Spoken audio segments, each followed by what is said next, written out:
رسائل كابتن طارق. بسم الله الرحمن الرحيم. هنبتدي جمهور الزمالك. ايه بيقول له ايه جمهور الزمالك؟ احنا احترنا فيك، مش عارفين نحبك ولا ايه بالظبط؟ انا بحبكم، يعني يكفي ان انا بحبكم، ومفيش بني ادم بيجتمع عليه البشر، الرسول عليه الصلاه والسلام اختلف عليه البشر. فطبيعي لازم في حد يحبني وفي حد ما يحبنيش. ودي حريه شخصيه. هل الجمهور كان زعلان منك شويه الفتره اللي فاتت؟ عادي جدا، طبيعي، بس ما حدش يعرف الظروف اللي احنا كنا عايشين فيها عشان يقول لك كل واحد له الحريه انه يختلف معاك او يتفق معاك. ما دي حريه شخصيه. ايه الظروف؟ وانا بحترم ظروف شخصيه عليك انت ولا؟ وانا بحترم كل جماهير الزمالك. كل جماهير الزمالك. على فكره انت اسم كبير جدا في نادي الزمالك. بص بطولات الحمد لله بفضل الله، وحب الجماهير نادي الزمالك وحب التيشيرت نادي الزمالك. بص هو للاسف في بعض الناس في بعض الولاد الشباب اللي ما شافوش الكابتن مصطفى ولا شافوا طارق يحيى، فاهمني؟ فهم ما يعرفوش تاريخ طارق يحيى ولا طارق يحيى عمل ايه في نادي الزمالك، او يعني اضاف ايه نادي الزمالك. الزمالك اضاف ليا كتير جدا جدا جدا جدا، يعني لغايه الممات. لكن انت قبل ما تحكم على شخص لازم تعرف ظروفه ايه. ايوه فاهمني؟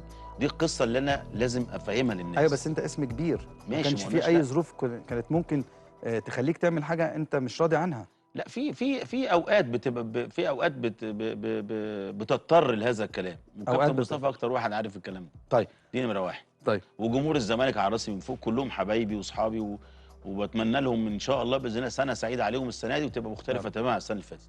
هتساند حد في الانتخابات؟ احنا مستبعدين تماما عن موضوع الانتخابات ده. ده احسن حاجه. احنا كرياضيين داخل نادي الزمالك شغالين في النادي مستبعدين تماما من القصه بتاعت المسانده. احنا اعلنا مساندتنا لعيبه الكوره. طب رؤيتك ايه لرئيس نادي الزمالك القادم؟ مواصفاته تكون ايه؟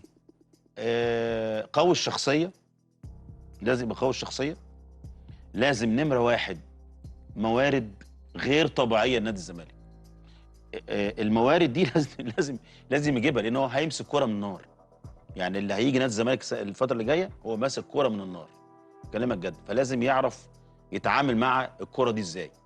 فلازم نمره واحد موارد ماديه، لازم، لان نادي الزمالك منين كابتن هو شغلته. منين شغلتي هو شغلتي منين؟ ما انت عندك اعلانات كابتن. انا عندي حاجات كتير جدا. عندك اعلانات، عندك راعي، وعندي عندك محلات كابتن. لا ثواني، انا عندي اكتوبر يا كابتن. نادي اكتوبر ده منجم طبعا دهب. اسم الزمالك براند. مين اللي شغل بقى ومين كابتن اللي ما انا بقول لك اسم الزمالك براند. الناس تشتغل طبعا بقى. طبعا كابتن. انا لو اشتغلت في اكتوبر، نادي اكتوبر ده هيجيب لي ملايين. طبعا ملايين.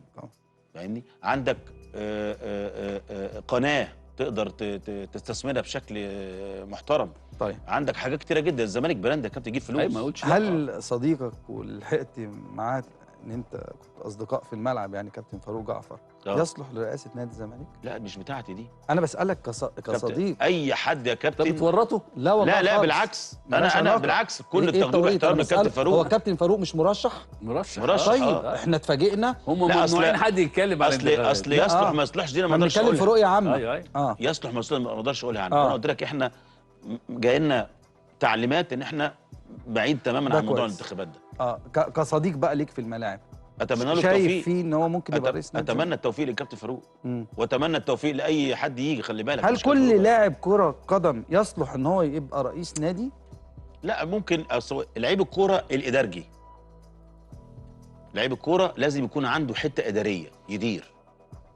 ايوه يعني بص عندنا مثلا كابتن صالح، صالح سليم عضو مجلس اداره، نائب رئيس تدرج. حسن حمدي نفس القصه، الخطيب نفس القصه. طيب حسام غالي نفس القصه اللي جاي ان شاء الله باذن الله. اوكي. اللي بعده مين باعت لك تاني؟ ده اوسوريو باعت لك، بيقول لك ايه؟ بيقول لك خف عليا شويه يا كابتن. انا خالص ده انا اوسوريو. انا لسه قايل لك دلوقتي الكابتن مصطفى كان بالعكس. وانا قلت لك راجل محترم جدا، ما نطش المركب في ظروف صعبه وقاسيه على نادي الزمالك. اي مدير فني كان ممكن يجري.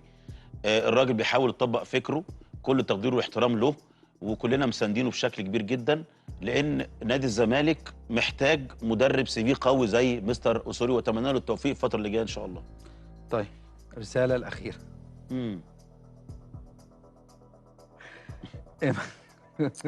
امام عاشور بيقول لك معلش هارد لك يا كابتن. لا بص، امام انا اول لعيب مرنته. أيوه. انا اللي استقبلته هو طارق اللي جابه مش كده؟ مين؟ ولا جاب زيزو؟ طارق السيد؟ لا لا لا لا، جاب زيزو. جاب زيزو. انا كنت مدير فني الزمالك لما امام عاشور دخل نادي الزمالك، وما كانش مقيد افريقيا، وانا كان عندي ماتش افريقي، انا كنت جاي عشان ماتش افريقي بتاع دي قضاها ده.